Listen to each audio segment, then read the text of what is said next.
Welcome back to Bricks and Buckets, Season 3, Episode 13. Of course, I'm Nico. And I'm Bono. And as you guys can see, this isn't the studio, and there's still footage after how many times of me saying we're going to get video. And granted, that studio did in fact help us out. You know, we're back home for the summer, and it took long enough, but we've got some video now. I mean, 3 seasons, I don't know how many episodes, probably 75. I don't think we're there. Probably around 50. That might be a better guess, but it's been a long road, and now we actually have a camera, and now it's And I would say, bear with us. I mean, you guys can't see this, but there's no tripod. It's currently balancing on 4 books and a cable. We're going to be looking, obviously, that you guys are there. I'm going to be talking to Bono. Also, just checking in. We've got our visuals over there to look at, too. But it's been a while. No surprise there. We completely missed the conference finals. The last episode we did was with me, Bono, and Nick, and we did our predictions for the second round. And we moved out of college, kind of got settled back at home. And while we were watching the conference finals, we didn't get a chance to record. So I think this episode is going to be us talking about our reactions from that, while at the same time kind of breaking down what we think is going to come from the finals. But Bono, what do you really think about that? The conference finals, whether you want to start in the West or the East? I mean, the West was easy. It was very easy. Golden State just went straight through Dallas. Did you think Dallas had any chance? You can only hope, but I mean, Golden State was a different animal that over the whole playoffs, really. Gentlemen sweeping Denver, only giving up 2 games to Memphis, and then giving up 1 game to Dallas. I mean, things are shaping up for Golden State to win it all. But then again, Boston has had some difficult games to go against, and at the same time, they swept Brooklyn in the first round.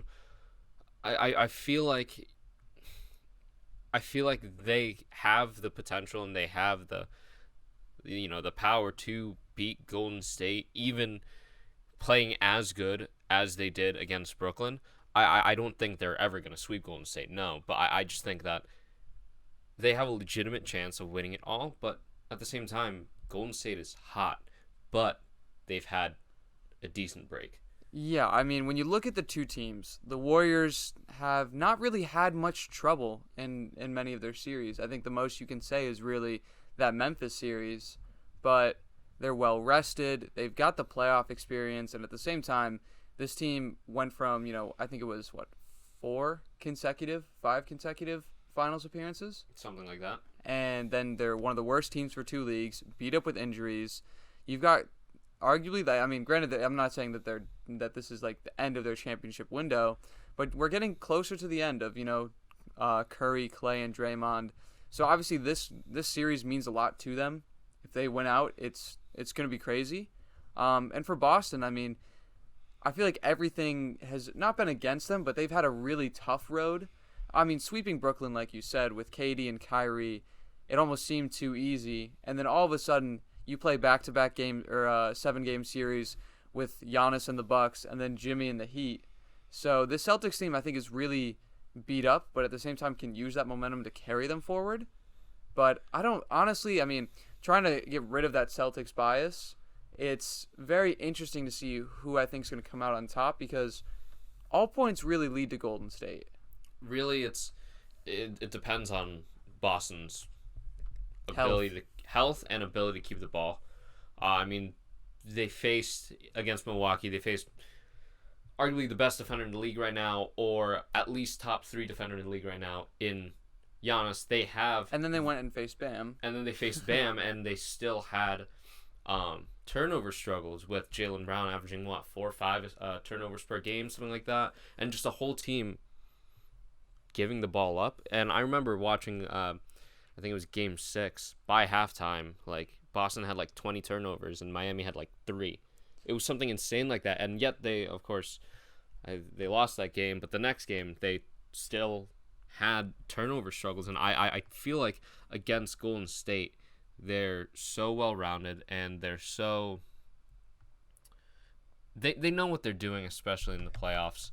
And there's a cat actually we have a special attacking guest. the cord. But they know what they're doing in the playoffs, and they know that turnovers can really, really affect the game, especially with Draymond being a Marcus Smart-esque player with this, which is just grit and grind, do your work, get everything done. It's funny, too, when you mention Draymond, because out of all current teams remaining, Draymond leads all players in total assists. The best playmaker left, honestly. But the Celtics, I think it's both a compliment about how good they played outside of that, but at the same time a really big issue. And the fact that throughout every game in Miami, I really only think Game 1 and Game 7 where the two games where Boston didn't go crazy with turnovers, but they were, for most of those games, granted they were down so much in Game 6, and they brought it back to, I believe, like a 2-point lead for Miami. So, yeah, they had so many turnovers, but they still found a way to stay in the game, which I think speaks for itself in a point where you get rid of those turnovers, maybe it's a lot easier for Boston to get these wins. I think another huge issue with Boston is they don't know how to close out games that well. Yeah. They've been making a push. They've in Game 6, as you said, they were making a comeback. It was down to, I believe, like 4 points or something like that. Next thing you know, the Heat go on a 7-0 run, and Boston has to go back to Miami to win Game 7, which they did. It didn't look good. But at the same time, they could have lost Game 7 if Jimmy Butler didn't play hero ball. But is that a bad shot? It's not a bad shot, but he definitely could have wasted more time. He had 18 seconds left on the clock. He was wide open, though. He was wide open, but he had 18 seconds, and he could have at least taken his time, slowed down, and, like I said before, instead of playing hero ball, just took his time. I wouldn't doubt that they drew up a play for him. They would have They also had a timeout, too. Yeah. So I wouldn't doubt if they called a timeout with 10 seconds left, if they couldn't find anything, restart. I feel like everything could have been a lot better. They could have made up a play, but one thing that I saw this on TikTok, I have to say. But one thing that people noted was if we travel back to 2019 with the Phillies Raptors series, Jimmy had that exact opportunity. It was a breakaway, right at the end of the game, and instead of going for a 3, he just went to the lane and got the 2, and he got it easily. And do you know what followed right after? Raptors, what was that? That shot from Kawhi. Yeah. The one that rattled around the rim.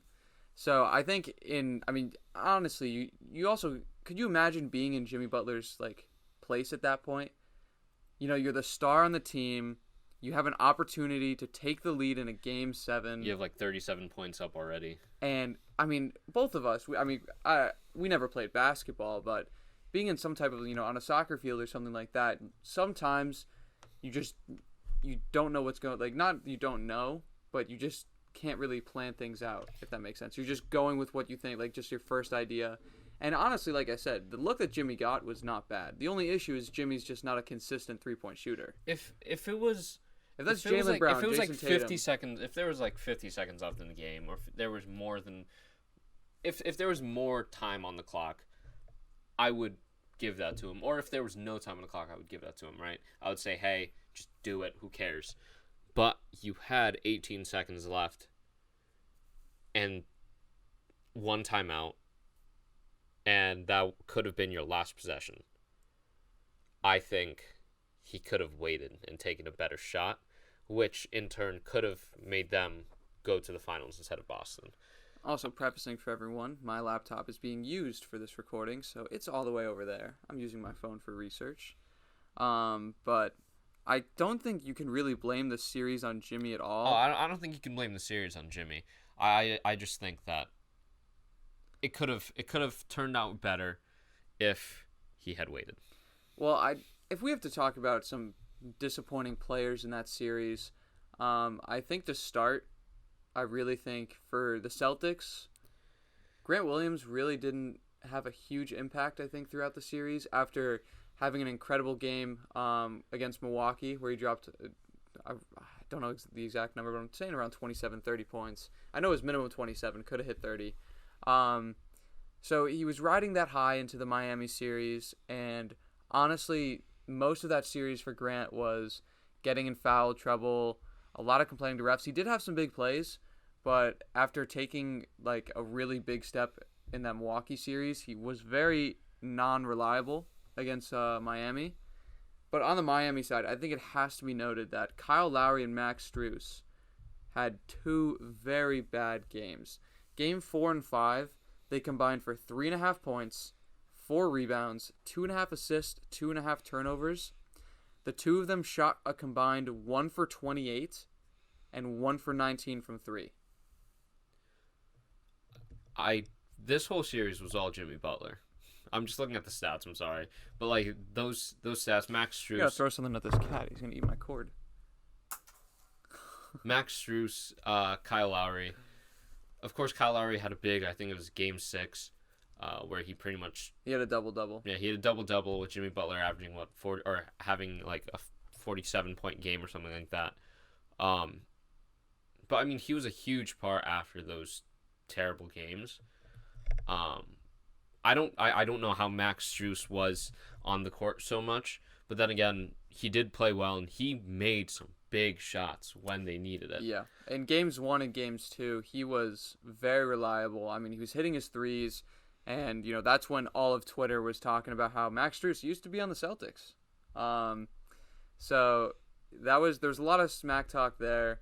At the same time, though, I think that this Heat team, like, you really saw the flaws of both of these teams. The top 2 teams in the East, the 1 and the 2 seed, top 2 defense, or if you put the Bucks up there, but without Giannis. I mean, arguably you say Miami and Boston are the best defensive teams in the East overall. And we saw a lot of struggles from both sides. We saw really inconsistent shooting from Miami. We saw so many turnovers from Boston. And that's where I'm going to flip the question. I mean, we're going to talk a little bit about the finals before or after we talk about Golden State and Dallas. But just overall, do you think the issue that Boston doesn't have a legitimate playmaker like hurts them? I mean, Marcus Smart has definitely finally established himself as the point guard that can facilitate well. At the same time, Tatum's assist numbers have gone up. Horford's always been a great passing big. Same thing with Rob Williams, honestly. But 0.3 assists this series. What? Rob Williams. He has one job, and it's just to stay under the rim. But at the same time, he knows when to make a pass. But do you think the lack of like a real main facilitator hurts Boston going into the series? Yes. I mean, you have, when you're facing against, as you said, the best passer in the playoffs right now, of course. I think it really hurts you, especially when you're going up against a guy that's so good defensively, or when you're going up against such a good team. I think that not having a main playmaker, or even just like 2 above average playmakers, if that makes sense. Sure, Marcus Smart is, I would say, average to above average in playmaking, but then again, if your second best playmaker is your star, I feel like it's weird, especially when it's Jason Tatum. I don't think he has that court vision that like Draymond has, or that someone has that needs. And I just think that the Celtics need someone like that to make a push. But then again, the Celtics could win it all if everything goes their way. And how does that happen? Everyone gets hurt. Turnovers have to go down. And also, like, this is the thing. The 2 different scenarios. You have the Warriors that were well rested, and to be honest, when you're talking about strength of schedule, again, I'm like talking about it like this. Like, the Nuggets really had Jokic, and the second best player was Will Barton. You had the Grizzlies, which the Grizzlies were legit, but as you heard me saying it from when we started talking about these teams, that I didn't think the Grizzlies were a legit team. When we're talking about like a legit finals contender, I thought the team really lacked that playoff like experience, and it was just a team that really, like, I don't know how you feel about this, but a team that is so bad and then immediately, like, they have one season where they completely turn everything around. I can never trust that in the playoffs. Like, an example would be the Atlanta Hawks of last year when they faced off against the 76ers, a team that really struggled for a while, had a breakout season, and I can't trust that for that season. Not saying that, like, I think the Grizzlies are going to be fine going forward, but this season I didn't expect much. And then a Dallas team that I've been saying since day one really is just, there's nothing there on the roster. I mean, outside of Luka, of course. I mean, during this playoffs against the Warriors, you literally just saw 3 guys doing everything scoring wise with Luka, Brunson, and Dinwiddie. And you can't win like that. Compare that to, like we said before, KD, Kyrie, Giannis, Jimmy. Do you think playing tougher quote tougher teams and having longer series allows you to like carry that momentum in? Or do you think that the Warriors having a little bit more of a laxed playoff schedule, giving them more time, more well rested, like which scenario would you rather be in? I feel like I'd rather be in Boston's situation. Really? Mainly because, sure, you are fatigued, but arguably, like, you've played your toughest opponents. You went to Game 7. You beat them. You Miami's beat them. better than Golden State? No. I think Golden State. I think Golden State's the best team. I just think that when you go against the best player in the league in Giannis, and you beat him, you're happy, right? You go to Miami. You hold an amazing team, and you almost lose it all, but your defense helps win everything. Good, fine, you make it, right? And I feel like the Celtics are going to Golden State and just saying, "Hey, we beat these 2 teams. You've beat nothing. You beat Luka. That's it. You beat Luka. You beat Ja. You beat." Ja was also hurt. Jokic. Ja also hurt, exactly. And the Nuggets were, Jokic and Will Barton. I mean, that's pretty much the same thing with Dallas, where it's just Luka and Jalen Brunson, who had 3-4 good games throughout the whole playoffs. Yeah, and Dinwiddie actually stepped up. I would say, like it's. I just think that the competition is so much better on the East for this playoffs, for the Celtics playoff run. But I also, like, time kills. Like, the Warriors having not played for what was it, like 5 days or something like that? I mean, now more than that. More than 5 days, maybe even up to a week. That could kill them, especially because this series could be a long one. Sure, they're well rested, but I feel like the Celtics are just going to come right out the gate, just shooting. Also, mind you, we are recording this Wednesday. I am going to upload it before Game 1 tomorrow night. So you're talking about it where the Celtics played on Sunday. So they've got a nice 4 days of rest. Granted, they had to travel too. And the last time the Warriors played it's a full week off. You get a full week off, but at the same time, it's in Golden State. So my question, I mean, we have to, because I want to talk about a couple other things. It's not going to be a long episode. I think I just want to talk about what our predictions are for the finals, and then we're going to flip it to talk about those teams that were just eliminated. Phoenix, Dallas, Miami. Are their championship windows closed? But before, or not really Dallas, but how Dallas gets better. But before we get to that point, just want to ask you, what do you see from the series? Do you think do you think Celtics in 6? Do you think Warriors in 5? What are your overall thoughts? What do you think is going to happen in this last series of basketball? I think if the Celtics don't close it out in 5 or 6, it's done. The second they go to 7, Steph's got it. I mean, you got to worry about Game 6 Clay. No, don't worry about that. Clay's been not good. This year. My take is I think that Game 1 is going to be all Golden State. You're at home, first finals appearance since, that series against the Raptors. I think Curry's going to have a fantastic game. I think the Celtics it might look like the Celtics are not going to be that competitive this series. Like it might just be like a complete whooping by the Warriors.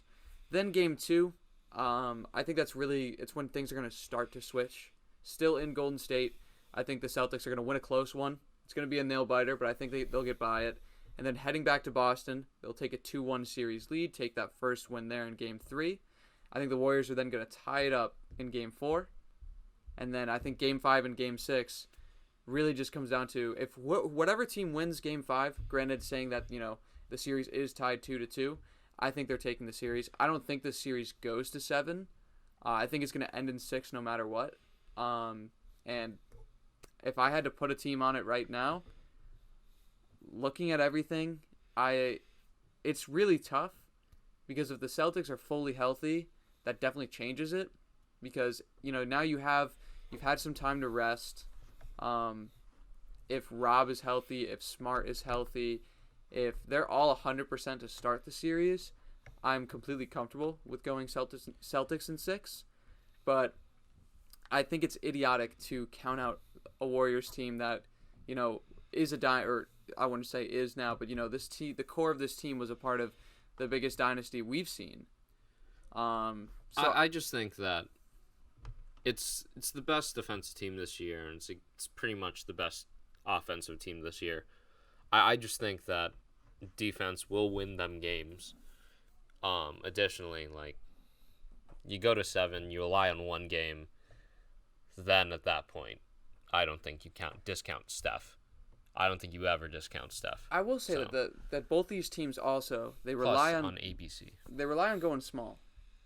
So you're looking most likely at Smart most definitely has to be guarding Curry, and then Clay's probably going to be Jalen, or Tatum, one of the two. But then I definitely think that they're going to keep Wiggins on Tatum. Wiggins has been arguably their second best defender behind Draymond. He's got the length. I think he's a little bit more athletic compared to Draymond. So I think we're going to see Wiggins, Tatum all series. Then Horford on Draymond just makes sense. And then it's going to be Time Lord against Kevon Looney, but when they go small, it's going to be interesting. I think if they go small with Draymond at the 5, we could then see Al or Grant Williams come in at the 5. But to go back to that point, although I really do think if the Celtics are healthy, if they're completely healthy, I say Celtics in 6. But my gut is telling me, you can't count out Steph Curry and these Warriors teams. So I think Warriors in 6 is the more realistic pick. Boston in 7. You think it'll go to 7? I think it'll go to 7. I know I just said if it goes to 7, Golden State has it, but I want Boston in 7. Finals MVP? That's tough. Do you think it's going to be the star player? No, I want it to be Jaylen Brown because I want him to have a bounce back from all his turnovers. Yeah, I like that. I think it's going to be Jaylen Brown. I want it to be such an odd player. If Golden State wins it, I want it to be Draymond. If Boston wins it, I want it to be either Jaylen Brown or I want it to be Marcus Smart or something. I don't want it to be Tatum. Derek White pulls it out of nowhere. Becomes 6-man, the most insane 6-man. I think that can genuinely happen. But I like the Jaylen Brown pick though. I think Celtics Jaylen Brown is definitely I want Boston to win, but I said my gut thing is telling me that Golden State's gonna win. Finals MVP if it's Golden State, I think it has to be Curry. The one thing Curry does not have that he continuously gets slandered for is a Finals MVP, even though he was deserving of it in the past. So this could be the one thing that Curry needs to finally, because what else can you really slander him for other than, he took him a couple of years to finally establish himself. And for the Celtics, I like the Jaylen Brown pick. I think there's going to be a lot of focus on Tatum, and when there is, I think every playoff series we've seen 1 or 2 games where Jaylen Brown takes over. And it's going to come down to what games that is. Whether it's Jaylen, if he takes the final 2 clinching games for Boston, you might have to give it to him. But those are my thoughts. Do you have anything you want to wrap up on Celtics Warriors? If the Warriors don't win it this year, let's just move on to championship window. Before you do, let's take a quick cut. We'll be right back. Hey, quick cut. We're back. Do you like the little transition, by the way? You don't even know what it is yet. No, I don't know what it is yet. It's I gotta make it cool. But now I wanted to touch upon some of the teams that have been eliminated, where some we might not see going as far as they did. Others we could see them improve. First one that I brought to Bono's attention has to be both Phoenix and Miami. Similar constructions, whereas your leaders are a little bit older. Jimmy Butler, Chris Paul. Want to focus on the Suns first because although it is a much younger team compared to Miami, but the big question mark is DeAndre Ayton's a free agent, and in Game 7 he played 18 minutes, and some people are calling him a flop as a first-round pick, saying that even though he's good, and I don't consider him a flop, the argument is because if you're a number one overall pick and the team you got drafted by doesn't sign you back, what does that mean? But do you think the Suns team can retool and get to the place they were this year again, or get to the finals again, or do you think that their window has been closed? I personally think that, of course, they can retool, but like, if you come back with the team you have now, I don't think they can make it. You have Chris Paul, who's 37, 38, and of course next year 38, and like, who knows? Maybe he might not be the same player. Of course, he didn't play that great in the playoffs this year. I just don't know, especially if they can't re-sign Ayton. Of course, he's a restricted free agent, but he's been saying that he's wanted to come back, and yet nothing's happened, and that's been going on for the past year and a half. I don't know. Plus the team isn't getting any younger. Sure, compared to Miami, they are a young team. It's just that when there's a lot of question marks. There's a lot of question marks, especially can Devin Booker lead his team. The one thing that there was a lot of things that we saw with this Phoenix playoff run, but I think the biggest thing is obviously you saw Chris Paul. I think now you can make the conversation if you haven't already, that is he a playoff choker? I mean, he's been up before. We forget that against the Bucks, the Suns were up 2-0. He's had leads before that have vanquished, and they lost to a Dallas team that not many expected. I mean, didn't say I did, but I wouldn't say he's a playoff choker. I would just say that it's just like, sure, he's 37, he's 38. I think age got to him, and everyone figured everything out. I think everyone figured, or especially Dallas figured out how to stop Phoenix. Sure, it was to 7, but I just think that he's not a choker, especially because in previous years he's made it to the conference finals, almost beating Golden State at the time. Unlucky then? I would say more unlucky than anything. Because most of the time it's not his fault as well. The other big thing that we saw from this series is that if Devin Booker can't make his shots, we really saw that that's all he is. Like if he cannot find the bottom of the net, he doesn't add much on the playmaking side. Although he has improved defensively, he's still not a very good defender. So it really does, like, when you talk about can Devin Booker carry a team, I mean, we've said on the podcast before how he's been averaging the same numbers his whole career, essentially. I think he's a very good number 2. I don't think I could ever see him as a number 1. And then, obviously, DeAndre Ayton, a big part of that team. You have to fill the hole at center. We don't know how yet. I mean, for the future of this podcast during the offseason, I think we will talk about some moves we think teams should make, some moves we think players should make. But personally, with how this roster has been constructed, I think we've seen the best Phoenix Suns team that, like, with the players that they have right now. I think this is the best team we'll see probably for the next, I want to say, 3 years.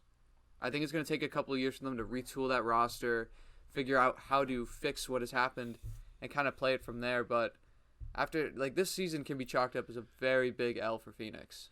I think that eventually, after maybe a few years of Devin Booker being alone again, of course, I think he can take that leap and become a great one. But right now, it's not looking good. I mean, in his career, he's averaging 27 points per game. This year he's averaging 27 points per game, 5 assists, 5 rebounds. It's the same thing he's always done. The same thing every year. But then again, like, I don't want to compare him to Kobe, but comparing him to Kobe was pretty trash his first year. Pretty average as a star with with Shaq, and the second Shaq leaves, Kobe steps it up. I feel like maybe defender. Yeah, but not a substantial amount. I would say couple defensive teams. Couple defensive teams, but sure, not known for it. That's what I'm saying. Not, yeah, okay, Like I'll give it to you, it's but mainly his scoring ability is what he's known for, and I feel like eventually over time, maybe Devin Booker can be there. Additionally, Devin Booker's been in the league for how many years? 8 years, 7 years, and he's 25. Like I just think that maybe he needs his own team. Maybe he just needs to be able to take whatever shots he can, and kind of just. I think Phoenix just needs to rely on him, but who knows? now what about for Miami? Jimmy Butler, Kyle Lowry, clearly up there in age. Oh, Miami. I think Miami's done. I I think that they could retool a little bit. There's been a rumor going around that the one asset to move would be Tyler Hero. Tyler Hero wants to start. Don't know if he'll get that in Miami. And at the same time, he's got it. He's got some pretty high value. One idea that was thrown out that I think really would make a lot of sense is packaging him and trying to get Donovan Mitchell. I think that changes a lot of things in Miami. I also think too that Jimmy Butler, although he is up there in age, I think he's one of those players that isn't going to hit a hard regression. Jimmy works harder than I think most guys in the league, and I think that really will allow his regression to not be as quick, not be as large, if that's the right word to use. But I mean, like, the issue is that, like, you have Jimmy Butler, who's 30, 33, 34, 32. He's 32. You got Victor Oladipo, who's on the wrong side of 30 as well. You got Kyle Lowry. Kyle Lowry's on the wrong side of 30, and you're still starting PJ Tucker, who's PJ Tucker. I feel like PJ Tucker and Max Strus. Although, all right, we did slander PJ Tucker so much, but he was good. He played very well. I just think that those 4 or 5 guys that I just said, like Jimmy Butler, great defensively, Victor Oladipo, great defensively, PJ Tucker, great defensively, but realistically, how long are they going to be able to keep playing? Jimmy Butler, of course, as you said, he's not going to have that hard of a regression. I completely agree, but is he going to be able to lead a team like this? Is he going to be able to play like this for... How much does this change if you add Donovan Mitchell into the equation? Subtract Tyler Hero, subtract some first-round picks, and obviously possibly some other assets too. But if you keep that core of, say, Kyle Lowry, you add Donovan Mitchell, Jimmy Butler, Bam Adebayo, you're probably going to replace PJ Tucker. You could definitely find another defensive-minded power forward. Add that into the mix. Like, how does that change? I mean, like, I feel like that gives the Heat maybe 2 more years, realistically. Really? Because, I mean, Jimmy Butler, like I said, would be 34. Victor Oladipo isn't the same player that he was. Kyle Lowry... We saw flashes of it, though. Saw flashes, but he's still not the same player. Realistically, he's probably going to get worse. Same thing with Kyle Lowry, and Kyle Lowry's older. Isn't he 34 or 35? It's loading right now. I think he's around 34, 35, but still, like, he's 36. That's not good. Like, it's not going to be the same team next year, and that's a fact. Bam Adebayo, he signed a huge contract 2 years ago, last year, something like that. He's fine. But Tyler Hero wants out. He thinks he can start, but at the same time, like, him and Donovan Mitchell is a better version of Tyler Hero minus the height. He's a great shooter. He's pretty much the same thing as Devin Booker minus the height. Yeah, well, not good defensively. More athletic though. More athletic, but still, all you do is score, and that's pretty much all Tyler Hero is. But Tyler Hero's younger. I think Miami could use that though. I think if you add a consistent scorer, because that team I wouldn't say consistent. All right, I'll give you that. But I mean, a high level scorer, someone that arguably, like, if you're looking down the stretch, I mean, for that Miami series, the only one you really could trust to get a bucket towards the end of, you're talking Game 7 at least, was they were just force feeding Jimmy. I mean, like, but I feel like they need.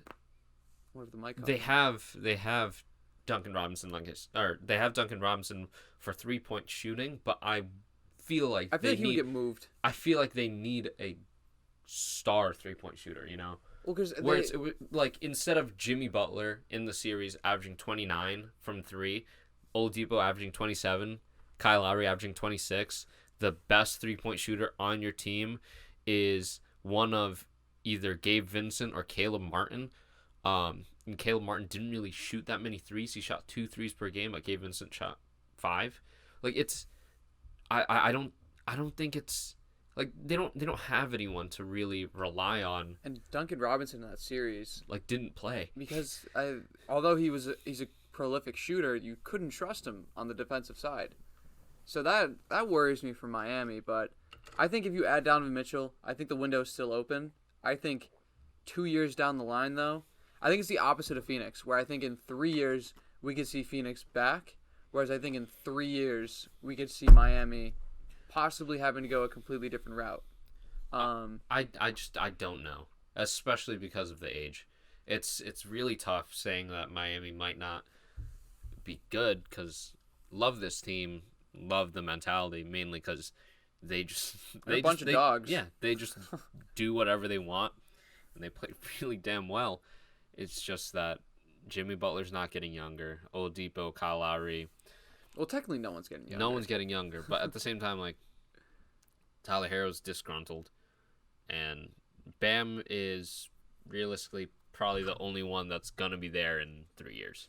Now, 2 years. Are you worried with any other team that made the playoffs, thinking that this could be it for them? Because realistically, I mean, a lot of the teams that were eliminated, like you're talking about Milwaukee, they're fine. You mentioned Philly. Yeah, I think I mentioned Philly mainly because of James Harden, because he's not the same player that he used to be, and that is guaranteed. I would like, yeah, the 76ers were a disappointment this year, but I also don't really focus on like a team's like a player's first year with a team, if that makes sense. Like he had a very weird end in Brooklyn, had a very interesting introduction in Philly. So, I mean, take it as more of like a year to finally get associated with Philly. I think next year he's going to be better. But what really threw me was the comments Embiid made. Like, he's like, oh, we didn't get Harden, Houston. We got a point guard. We didn't get Houston, James Harden. We got more of like a point guard, James Harden. And like I said, I mean, give him another year. That team is still so talented. As much as I, have had disliked Philly in the past, I mean, Embiid, Harden, Tyrese Maxey has grown to that third star. I think Philly. I think they're fine. I think they're fine for the future as long as James Harden either steps it up or James Harden gets out of there. I think James Harden getting out of there would be better for Philly because their team as a whole can develop so much better, especially with Tyrese Maxey. Tyrese Maxey is so good. And I just think he can be so much better without Harden in front of him. Raptors, I think, are fine. Raptors are fine. Bulls. Bulls is such a big question mark, especially because Zach LaVine could potentially be leaving. There's a lot of rumors pushing him towards the Spurs. There's a lot of rumors pushing a sign and trade as well. Like I don't know what's gonna happen. I think he wants to be a 1, but then again, I feel like there's a lot of players similar to Devin Booker, similar to Donovan Mitchell, and I feel like Zach LaVine is also one of them where all they do is score. But like it's tough for Chicago because they didn't have a fully healthy team, and really that's what ruined them. But then again, like they made it to the playoffs. It's their first year being together. Who knows? Maybe Zach LaVine comes back and maybe they become better. I don't know. I think that the only team I would be worried of, I mean, Zach LaVine goes back, then I think they're fine. If not, like I said, then we could bring those issues. I think the Jazz. I think we've seen the team 2 years ago that won the West. I think that's the best Jazz team that we're going to see with how the roster's constructed now. Oh, and also this has been on my mind, though. Milwaukee should have won against Boston if Chris Middleton didn't get hurt. I want to bring that up, actually. People that say, oh, you know what, if he was playing, they would have won. Which is true. I think it's very true. Because you locked down both Tatum and you locked down Jaylen Brown, I just think after that, no one else is scoring. But if you look back on everything, like, I feel like with every series in every sport, there's always one type of injury or there's one type of play that went a completely wrong way that fans, like, that will always say, oh, if this happened, if this player was healthy or if this call was right, this would have been different. Like, I completely agree. It's just that he got hurt at the most ideal time. The most ideal time for the Celtics, and additionally, it's not like Marcus Smart where he's just there to defend. No, he's all around. He is the second best player on that team, and he does everything. Yeah. He does everything. And if he's there, if let's say Drew Holiday gets hurt, sure, that's a huge impact to the team. I think that Chris Middleton could have won them the game. Drew Holiday's a prolific third best player, not a good second best player. You saw in that Boston-Milwaukee series, they relied on him to take shots, like some contested shots. They relied on him to try to carry the floor when Giannis wasn't there, and they really couldn't. I mean, at some points, Grayson Allen was their go-to scorer. Middleton there, obviously, I think the series went to 7 without the team having their second best player. That speaks for itself. I think once you have Middleton, that either goes to 6 or that goes to 7 as well, but Milwaukee edges it out. Okay. And then next thing you know, you see Milwaukee in the finals, which I think is a really cool matchup. Warriors-Bucks? Warriors-Bucks. Well, you remember that trade? When Monte Ellis got traded to the Bucks, it was almost Steph Curry. Which would have literally changed the history of the NBA right now. Andrew Bogut. We talked about the teams that were that we think their window is closing or closed. One team though that we've mentioned that we want to focus on, the Dallas Mavericks, a team that went very far. Went very far. Talking about the conference finals, with a roster that we have continuously said is not great. What do you think they do? The one thing that I've seen a lot of is someone that the Magic apparently might not be bringing back, restricted free agent, former top 10 overall pick that really never got his chance to shine in Orlando. I'm talking about Mo Bamba. It's crazy. I mean, the first person to say about Mo Bamba adding to a conference finals team and making them better. I think that's the one thing I would prioritize first, and I'm going to also mention that when we talk about our offseason upgrades later down the line in Season 3. But Mo Bamba, I mean, good rim protector, can space the floor. And if you see how the Mavericks play, it's a lot of get Luka to the rim, dish it out to someone else. Mo Bamba allows you to space out the court, but at the same time, he can, like you said, play down low. But realistically, I think they definitely need to add a second star. I need to double check with the cap space, see if it works. But if there's some way that they would be able to get Zach LaVine and Mo Bamba, that team is scary. There's no defense there, at all. I'm just gonna look up their salary. They just need a consistent star. As easy as those are to come by, but I think you need someone that can bounce well with Luka's game, that can be that second guy. Almost in a perfect world, you need a Chris Middleton type player there next to him. Additionally, we give this guy so much flack. Luke Whitehouse, shouting him out. Shouting him out.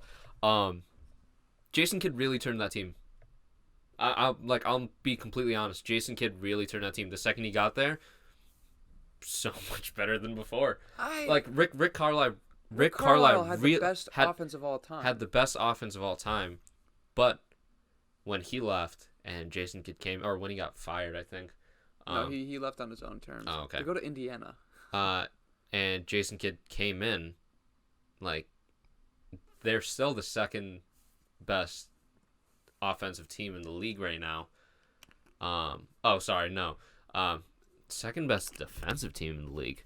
No. I'm looking at the opponent's points per game. Oh. Second best defensive team in the league, apparently. But, I just think that this team realistically shouldn't be where they are, and yet they are. I mean, Monty Williams got outcoached by Jason Kidd. With Tim Hardaway Jr. gone. Yeah. it's such a weirdly put together team. But let me just find the salaries. I found it right here. They have money put in weird places. So you got Tim Hardaway Jr., who's making 21 mil. Disgusting. I think that's weird. Like, he should realistically 15 mil for him. Didn't the Knicks give him that contract? No. They gave him that 20. Interesting. Okay, but keep going. Either or yeah, and he got flipped with Porzingis. I don't remember. That's it. I know he was a part of the trade. But Spencer Dinwiddie making 17 per year. Davis Bertans making 16. Dwight Powell making 11. Then Luka, but Luka re-signed with a massive deal. Yeah. Or something like that.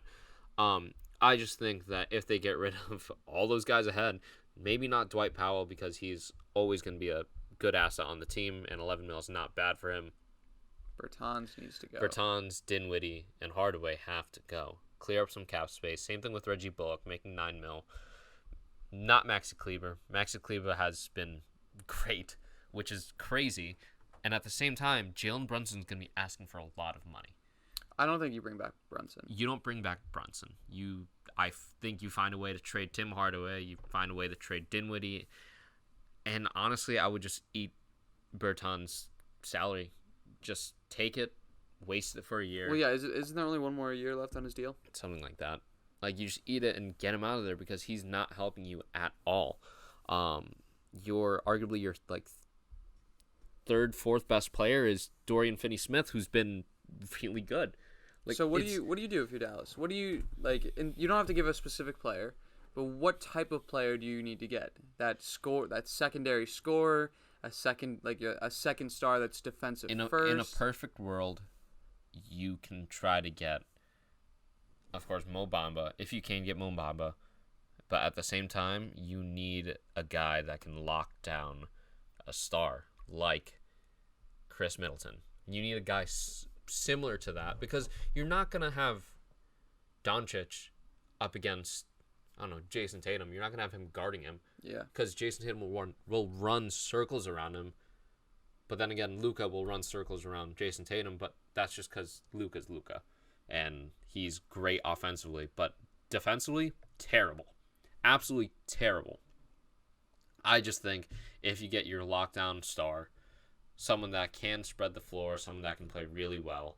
I don't know who's in the free agent market right now, but I feel like there's not that many players like that, though. In a perfect world, you take your Chris Middleton-esque player, but I mean, really, there's really no one. You try for Bradley Beal? I think you try for Bradley Beal.